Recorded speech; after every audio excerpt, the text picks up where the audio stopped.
ஓம் சாந்தி 26/10/2025. அவ்யக்த பாப்தாதா திருப்புதல் தேதி 15/10/2007. சங்கம யுகத்தினுடைய ஜீவன் முக்தி நிலையின் அனுபவம் செய்வதற்காக அனைத்து சுமைகள் மற்றும் பந்தனத்தை தந்தையிடம் கொடுத்துவிட்டு டபுள் லைட் ஆகுங்கள். இன்று உலகின் படைப்பாளர் பாப்தாதா தங்களுடைய முதல் படைப்பான மிகவும் அன்பான மற்றும் அதிர்ஷ்டசாலி குழந்தைகளுடன் சந்திப்பு திருவிழாவை கொண்டாடி கொண்டு இருக்கிறார்கள். பல குழந்தைகள் முன்னால் இருக்கிறார்கள், கண்களால் பார்த்து கொண்டு இருக்கிறார்கள் மற்றும் நாலாபுறங்களிலும் உள்ள பல குழந்தைகள் உள்ளத்தில் நிறைந்து இருக்கிறார்கள். பாப்தாதா ஒவ்வொரு குழந்தையின் நெற்றியில் 3 பாக்கியத்தினுடைய 3 நட்சத்திரங்கள் ஜொலித்துக் கொண்டிருப்பதை பார்த்து கொண்டு இருக்கிறார்கள்.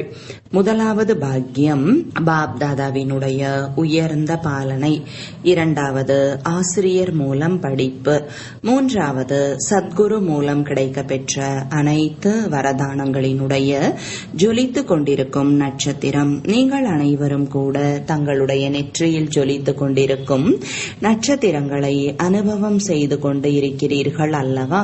அனைத்து சம்பந்தங்கள் பாப்தாதாவுடன் இருக்கின்றன. பிறகும் கூட வாழ்க்கையில் இந்த 3 சம்பந்தங்கள் அவசியமானதாக உள்ளன மற்றும் தேடி கண்டெடுக்கப்பட்ட செல்லமான குழந்தைகளாகிய உங்கள் அனைவருக்கும் சகஜமாகவே கிடைத்துள்ளன தானே? போதை உள்ளது அல்லவா? ஆஹா பாபா, ஆஹா ஆசிரியர், ஆஹா சத்குரு என்ற உள்ளத்தில் பாடலை பாடிக்கொண்டே இருக்கிறீர்கள் அல்லவா? உலகத்தினரோ லௌகீக குரு யாரை மகான் ஆத்மா என்று அழைக்கிறார்களோ அவர் மூலம் ஒரு வரதானத்தை பெறுவதற்காக கூட எவ்வளவு முயற்சி செய்கிறார்கள். மற்றும் நீங்கள் பிறப்பெடுத்த உடனேயே தந்தை உங்களை சகஜமாகவே வரதானங்களால் நிறைத்து விட்டார். பகவான் தந்தை இந்த அளவு நம்மிடம் அர்ப்பணமாவார் என்ற இப்பேற்பட்ட உன்னதமான பாக்கியத்தை கனவிலும் கூட சிந்தித்தீர்களா என்ன? பக்தர்கள் பகவானுடைய பாடலை பாடுகிறார்கள். மேலும் பகவான் தந்தை யாருடைய பாடலை பாடுகிறார்? பாக்கியசாலி குழந்தைகளாகிய உங்களுடைய பாடலை பாடுகிறார். இப்பொழுதும் கூட நீங்கள் அனைவரும் வெவ்வேறு தேசங்களில் இருந்து எந்த விமானத்தில் வந்திருக்கிறீர்கள்? ஸ்தூல விமானங்களிலா அல்லது பரமாத்மா அன்பு என்ற விமானத்தில் அனைத்து பக்கங்களில் இருந்தும் வந்து சேர்ந்திருக்கிறீர்களா? பரமாத்மா விமானம் எவ்வளவு சகஜமாக அழைத்து வருகிறது, எந்த கடினமும் இல்லைதானே? எனவே அனைவரும் பரமாத்மா அன்பு என்ற விமானத்தில் வந்து சேர்ந்து விட்டீர்கள். அதற்கான வாழ்த்துக்கள் வாழ்த்துக்கள் வாழ்த்துக்கள். பாப்தாதா ஒவ்வொரு குழந்தையையும் பார்த்து அவர்கள் முதல் முறையாக வந்திருக்கலாம் அல்லது நீண்ட காலமாக வந்து கொண்டிருக்கலாம். பாப்தாதா ஒவ்வொரு குழந்தையின் விசேஷ தன்மையை அறிந்திருக்கிறார்கள். பாப்தாதாவிற்கு எந்த ஒரு குழந்தையும் அவர்கள் சிறியவர்களோ பெரியவர்களோ மகாவீரர்களோ முயற்சியாளர்களோ, ஆனால் ஒவ்வொரு குழந்தையும் செல்லமானவர். ஏன்? நீங்கள் தந்தையை தேடினீர்கள், அவர் கிடைக்கவில்லை. ஆனால் பாப்தாதா குழந்தைகளாகிய உங்கள் ஒவ்வொருவரையும் மிகுந்த அன்போடு ஆழமான தீவிரமான சிநேகத்தோடு ஒவ்வொரு மூலையில் இருந்தும் தேடி கண்டுபிடித்துள்ளார். எனவே அன்பிற்குரியவர்கள், ஆகையால் தேடினார்கள். ஏனென்றால் எந்த ஒரு விசேஷ தன்மையும் இல்லாத என்னுடைய எந்த ஒரு குழந்தையும் இல்லை என்பதை தந்தை அறிந்திருக்கிறார். ஏதோ ஒரு விசேஷ தன்மைதான் அழைத்து வந்துள்ளது. குறைந்ததிலும் குறைந்தது மறைமுகமாக வந்திருக்கும் தந்தையை அறிந்து கொண்டார்கள். என்னுடைய பாபா என்று கூறினார்கள். அனைவரும் என்னுடைய பாபா என்று கூறுகின்றீர்கள் அல்லவா? யாராவது என்னுடைய பாபா இல்லை, உங்களுடைய பாபா என்று சொல்பவர்கள் இருக்கின்றீர்களா? யாராவது இருக்கின்றீர்களா? அனைவரும் என்னுடைய பாபா என்று கூறுகின்றீர்கள். எனவே விசேஷமானவர்கள் அல்லவா? பெரிய பெரிய விஞ்ஞானிகள், பெரிய பெரிய முக்கியஸ்தர்களால் அறிந்து கொள்ள முடியவில்லை. ஆனால் நீங்கள் அனைவரும் அறிந்து கொண்டீர்கள் அல்லவா? தன்னுடையவர் ஆக்கிவிட்டீர்கள். எனவே தந்தையும் தன்னுடையவர் ஆக்கிவிட்டார். இந்த மகிழ்ச்சியில் வளர்ந்து கொண்டும் பறந்து கொண்டும் இருக்கின்றீர்கள். பறந்து கொண்டிருக்கிறீர்கள், நடந்து கொண்டிருக்கவில்லை, பறந்து கொண்டு இருக்கிறீர்கள். ஏனென்றால் நடப்பவர்கள் தந்தையுடன் தன்னுடைய வீட்டிற்கு செல்ல முடியாது. ஏனென்றால் தந்தையோ பறக்கக்கூடியவர் என்றால் நடப்பவர்கள் எவ்வாறு சேர்ந்து செல்வார்கள்? ஆகையால் தந்தை அனைத்து குழந்தைகளுக்கும் என்ன வரதானத்தை கொடுக்கிறார்? ஃபரிஷ்தா சொரூபமாகுக. ஃபரிஷ்தா பறக்கிறது, நடக்காது. எனவே நீங்கள் அனைவரும் பறக்கும் கலையில் பறப்பவர்கள் அல்லவா? பறப்பவர்களா? யார் பறக்கும் கலையில் பறப்பவர்களோ அவர்கள் கைகளை உயர்த்துங்கள். சில நேரம் நடக்கும் கலை, சில நேரம் பறக்கும் கலை உள்ளதா? இல்லையா? எப்பொழுதும் பறக்கக்கூடியவர்கள் டபுள் லைட் அல்லவா? ஏன் யோசித்து பாருங்கள். எந்த விதமான சுமை ஒருவேளை மனதில் புத்தியில் உள்ளது என்றால் அதை தந்தையிடம் கொடுத்து விடுங்கள் என்று தந்தை உங்கள் அனைவரிடமும் உத்தரவாதம் பெற்றுள்ளார். தந்தை பெறுவதற்காகவே வந்திருக்கிறார். எனவே தந்தைக்கு சுமையை கொடுத்து விட்டீர்களா அல்லது கொஞ்சம் பாதுகாப்பாக வைத்துள்ளீர்களா? எப்பொழுது பெறுபவர் கேட்டுக்கொண்டிருக்கிறாரோ அப்பொழுது சுமையை கொடுப்பதில் கூட யோசிப்பதற்கான விஷயம் உள்ளதா என்ன?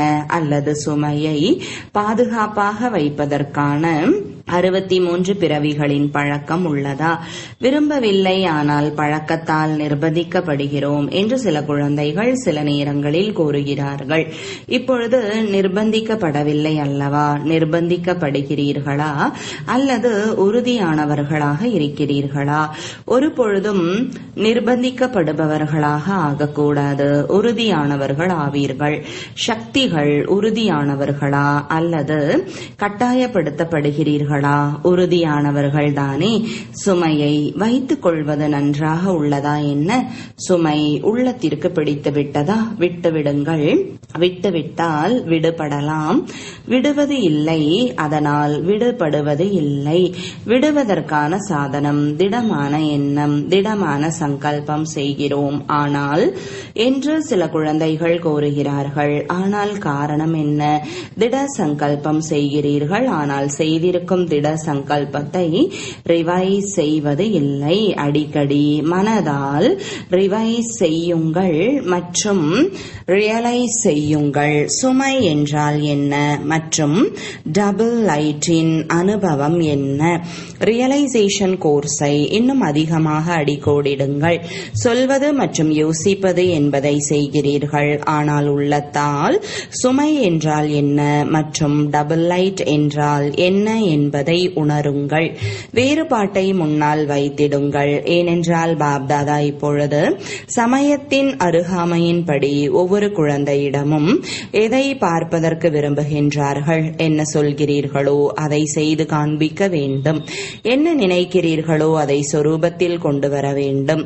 ஏனென்றால் முக்தி மற்றும் ஜீவன் முக்தி தந்தையின் ஆஸ்தி பிறப்பிரிமையாகும். வருகை தந்து முக்தி ஜீவன் முக்தியின் ஆஸ்தியை பெறுங்கள் என்று அனைவருக்கும் இந்த அழைப்பை கொடுக்கின்றீர்கள் அல்லவா? எனவே தன்னிடம் கேளுங்கள்.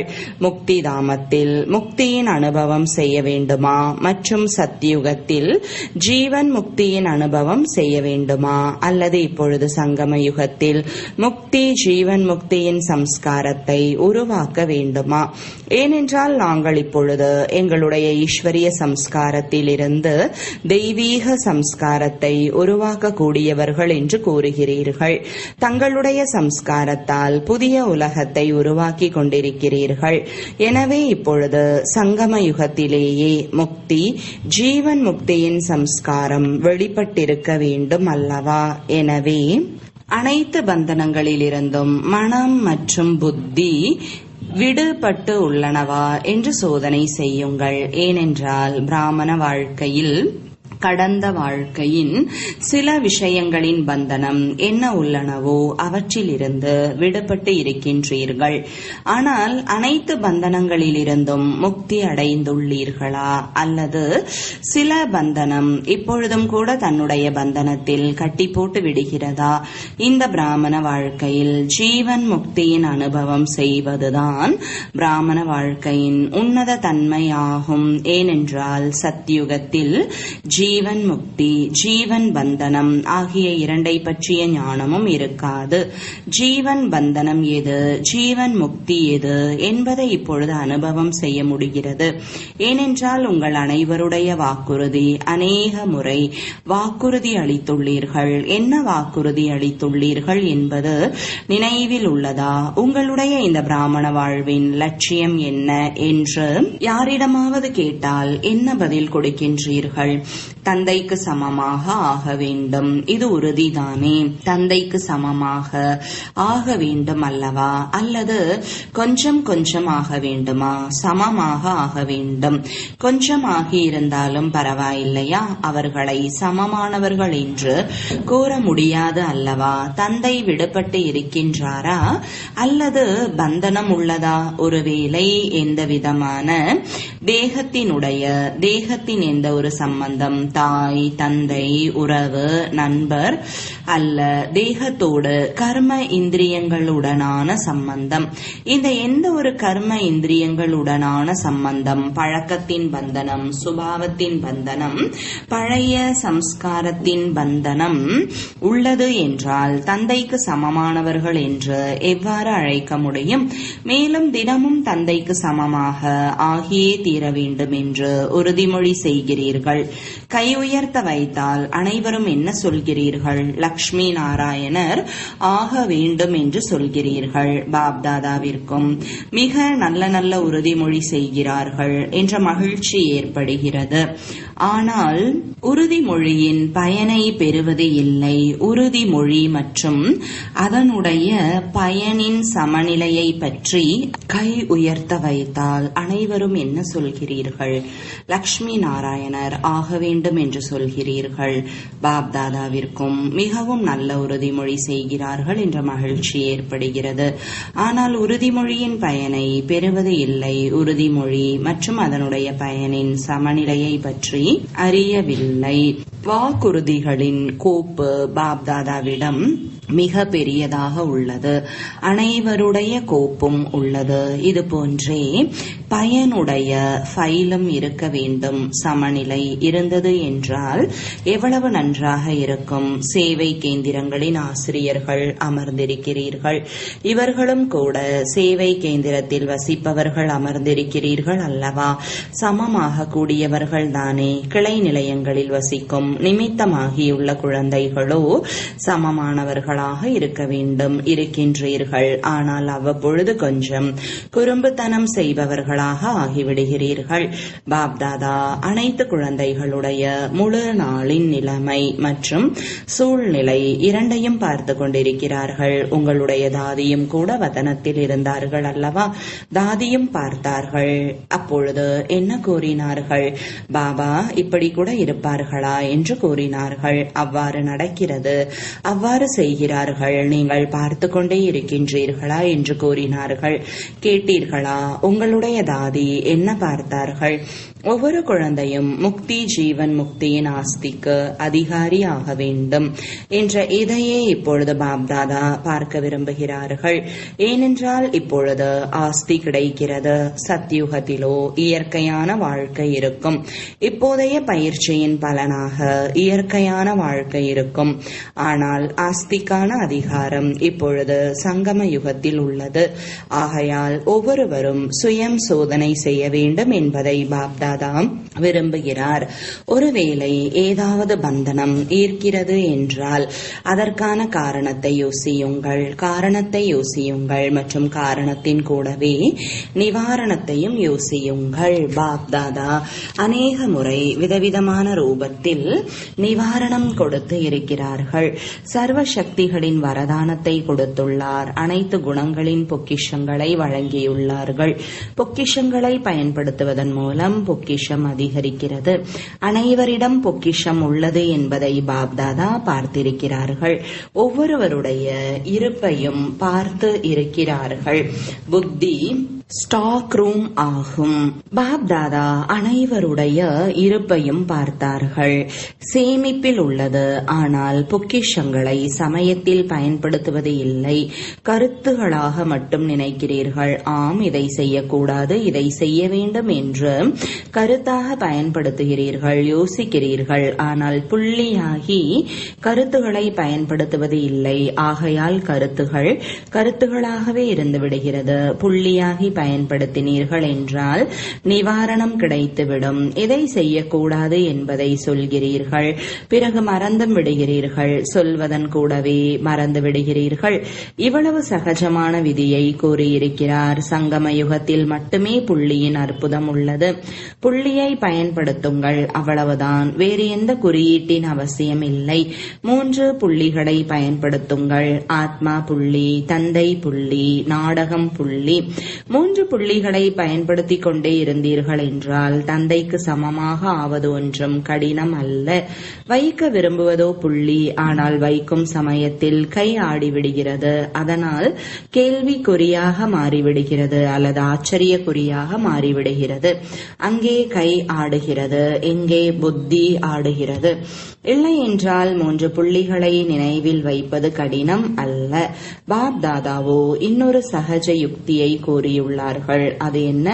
ஆசீர்வாதம் கொடுங்கள் மற்றும் ஆசீர்வாதம் பெறுங்கள். நல்லது. யோகா சக்திசாலியாக இல்லை. தாரணைகள் சிறிது குறைவாக உள்ளன. சொற்பொழிவு செய்வதற்கான தைரியம் இல்லை. ஆனால் ஆசீர்வாதம் கொடுங்கள் மற்றும் ஆசீர்வாதம் பெறுங்கள். இந்த ஒரு விஷயத்தை மட்டும் செய்யுங்கள். மற்ற அனைத்தையும் விட்டுவிடுங்கள். ஒரு விஷயத்தை செய்யுங்கள். ஆசீர்வாதம் பெற வேண்டும், ஆசீர்வாதம் கொடுக்க வேண்டும். எது வேண்டுமானாலும் நடக்கட்டும். ஒருவர் எதை வேண்டுமானாலும் கொடுக்கட்டும். நான் ஆசீர்வாதம் கொடுக்க வேண்டும், பெற வேண்டும். இந்த ஒரு விஷயத்தை உறுதிப்படுத்துங்கள். இதில் அனைத்தும் வந்துவிடும். ஒருவேளை ஆசீர்வாதம் கொடுத்தீர்கள் மற்றும் ஆசீர்வாதம் பெற்றீர்கள் என்றால் இதில் சக்திகள் மற்றும் குணம் வராதா என்ன? தானாகவே வந்துவிடும் அல்லவா? ஒரே ஒரு லட்சியம் வைத்திடுங்கள், செய்து காட்டுங்கள். ஒரு நாள் பயிற்சியை செய்து பாருங்கள், பிறகு 7 நாட்கள் செய்து பாருங்கள். மற்ற விஷயங்கள் புத்தியில் வரவில்லை என்றாலும் பரவாயில்லை, ஒன்றாவது வரும். எது வேண்டுமானாலும் நடக்கட்டும். ஆனால் ஆசீர்வாதம் கொடுக்க வேண்டும் மற்றும் பெற வேண்டும். இதை செய்ய முடியுமா அல்லது முடியாதா? செய்ய முடியுமா? நல்லது. நீங்கள் எப்பொழுது கிளம்பினாலும் இதை முயற்சி செய்து பார்க்க வேண்டும். இதில் அனைவரும் தானாகவே யோக நிலையில் நிலைத்தவராகிவிடுவீர்கள். ஏனென்றால் வீணான செயல் செய்யவில்லை என்றால் யோக யுக்தாக ஆகிவிட்டீர்கள் தானே. ஆனால் ஆசீர்வாதம் கொடுக்க வேண்டும், ஆசீர்வாதம் பெற வேண்டும் என்ற லட்சியம் வைத்திடுங்கள். ஒருவர் எது வேண்டுமானாலும் கொடுக்கட்டும். சாபம் கூட கிடைக்கும். கோபத்தை ஏற்படுத்தும் விஷயங்கள் வரும். ஏனென்றால் உறுதிமொழி செய்துள்ளீர்கள் அல்லவா? எனவே இவர்கள் இந்த உறுதிமொழி செய்வார்கள் என்று மாயையும் கேட்டுக்கொண்டிருக்கிறது. அதுவும் தன்னுடைய வேலையை செய்யும் அல்லவா? எப்பொழுது மாயையை வென்றவர்களாக ஆவீர்களோ பிறகு செய்யாது. இப்பொழுதோ மாயையை வென்றவர்களாக ஆகிக் கொண்டு இருக்கிறீர்கள் அல்லவா? எனவே அது தன்னுடைய வேலையை செய்யும். ஆனால் நான் ஆசீர்வாதம் கொடுக்க வேண்டும் மற்றும் ஆசீர்வாதம் பெற வேண்டும். இது முடியுமா? முடியும் என்று யார் கூறுகிறீர்களோ அவர்கள் கை உயர்த்துங்கள். நல்லது. சக்திகள் கை உயர்த்துங்கள். ஆம், முடியுமா? அனைத்து தரப்பிலிருந்தும் ஆசிரியர்கள் வந்திருக்கிறீர்கள் அல்லவா? எப்பொழுது நீங்கள் தங்களுடைய நாட்டிற்கு செல்வீர்களோ அப்பொழுது முதலில் அனைவரும் 1 வாரம் இந்த வீட்டு பாடம் செய்ய வேண்டும் மற்றும் ரிசல்ட் அனுப்ப வேண்டும். எத்தனை நபர்கள்? வகுப்பின் உறுப்பினர்கள் எத்தனை நபர்கள் உள்ளனர்? எத்தனை பேர் ஓகேவாக உள்ளனர் மற்றும் எத்தனை பேர் சிறிது பக்குவமற்றவர்களாக உள்ளார்கள்? ஓகேவிற்கு நடுவில் கோடு போட வேண்டும். அப்படிப்பட்ட செய்தியை கொடுக்க வேண்டும், அவ்வளவுதான். இத்தனை நபர்கள் ஓகே, இத்தனை நபர்களில் ஓகேவில் கோடு விழுந்துள்ளது. இதில் பாருங்கள், இரட்டை வெளிநாட்டினர் வந்திருக்கின்றனர் என்றால் 2 வேளை செய்வார்கள் அல்லவா? ஒரு வாரத்திற்கான முடிவை அனுப்ப வேண்டும். பிறகு பாப்தாதா பார்ப்பார்கள். சகஜம் தானே, கடினமானது இல்லை தானே. மாயை வரும். பாபா, எனக்கு முன்னதாக அப்படிப்பட்ட சங்கல்பம் ஒரு பொழுதும் வந்ததில்லை, இப்பொழுது வந்துவிட்டது என்று நீங்கள் கூறுவீர்கள். இது நடக்கும். ஆனால் உறுதியான நம்பிக்கை உள்ளவர்களுக்கு உறுதியான வெற்றி உள்ளது. உறுதித்தன்மையின் பலனே வெற்றி. வெற்றி கிடைக்காமல் இருப்பதற்கான காரணம் உறுதித்தன்மையின் குறைபாடு. உறுதித்தன்மைக்கான வெற்றி கிடைத்தே ஆக வேண்டும். எவ்வாறு சேவையை ஊக்கம் உற்சாகத்துடன் செய்து கொண்டிருக்கிறீர்கள், அவ்வாறு சுயத்திற்கான சேவை, சுய சேவை மற்றும் விஸ்வ சேவை.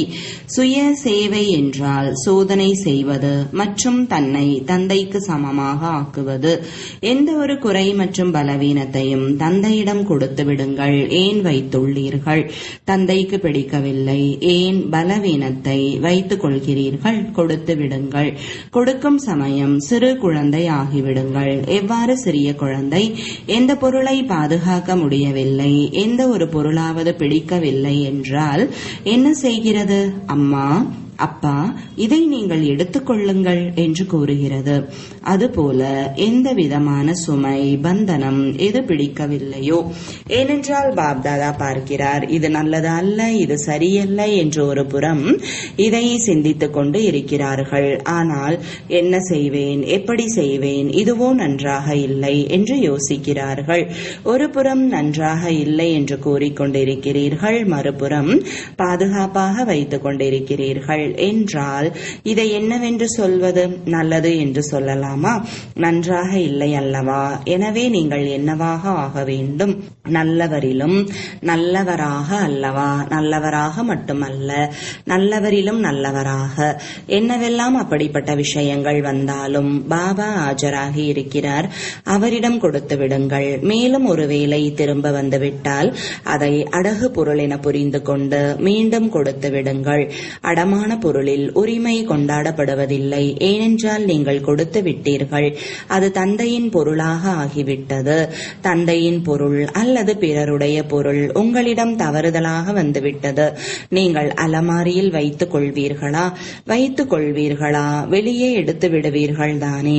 எப்படியாவது வெளியேற்றி விடுவீர்கள், வைத்துக் கொள்ள மாட்டீர்கள், பாதுகாக்க மாட்டீர்கள் அல்லவா? எனவே கொடுத்து விடுங்கள்.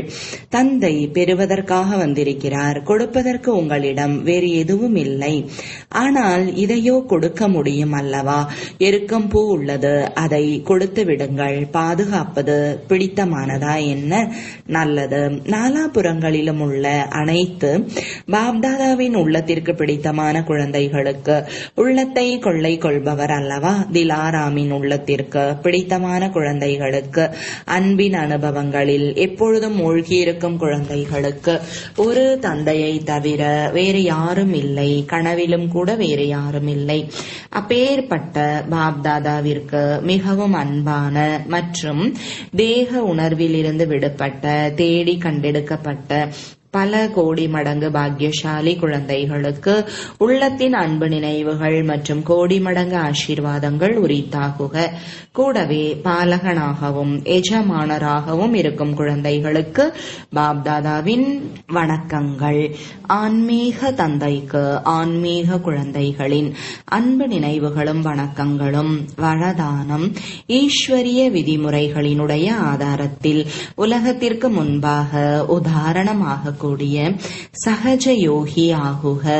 உலகத்திற்கு முன்பாக எடுத்துக்காட்டாவதற்காக அமிர்த வேளை முதல் இரவு வரை ஈஸ்வரிய விதிமுறைகள் என்ன உள்ளனவோ அதன்படி நடந்து கொண்டே இருங்கள். குறிப்பாக அமிர்த வேளையின் முக்கியத்துவத்தை உணர்ந்து அந்த சமயம் சக்திசாலியான நிலையை உருவாக்குங்கள். அப்பொழுது முழு நாளின் வாழ்க்கை மகான் ஆகிவிடும். அமிர்த வேளையில் குறிப்பாக தந்தையிடம் இருந்து எப்பொழுது சக்தியை நிறைத்துக் கொள்வீர்களோ அப்பொழுது சக்தி சொரூபமாக ஆகியிருப்பதால் எந்த ஒரு காரியத்திலும் கடினத்தின் அனுபவம் ஏற்படாது மற்றும் மரியாதை பூர்வமான வாழ்க்கை வாழ்வதால் சகஜ யோகியின் நிலையும் தானாகவே உருவாகிவிடும். பிறகு உலகம் உங்களுடைய வாழ்க்கையை பார்த்து தன்னுடைய வாழ்க்கையை உருவாக்கும். ஸ்லோகன்: தன்னுடைய நடத்தை மற்றும் முகத்தின் மூலம் தூய்மையின் உன்னத தன்மையை அனுபவம் செய்வித்திடுங்கள். அவ்யக்த சமிஞ்சை: தங்களுக்காகவும் மற்றும் அனைவருக்காகவும் மனதின் மூலமாக யோகத்தின் சக்திகளை பயன்படுத்துங்கள். பிரயோகி ஆத்மா: சம்ஸ்காரங்களின் மீது, இயற்கை மூலம் வரக்கூடிய சூழ்நிலைகளின் மீது மற்றும் விகாரங்களின் மீது எப்பொழுதும் வெற்றியாளர் ஆவார்கள். யோகி மற்றும் பிரயோகி ஆத்மாவிற்கு முன்பு இந்த 5 விகாரங்கள் என்ற பாம்பு கழுத்தின் மாலையாக மற்றும் மகிழ்ச்சியில் நடனமாடுவதற்கான மேடையாக ஆகிவிடுகிறது. ஓம் சாந்தி.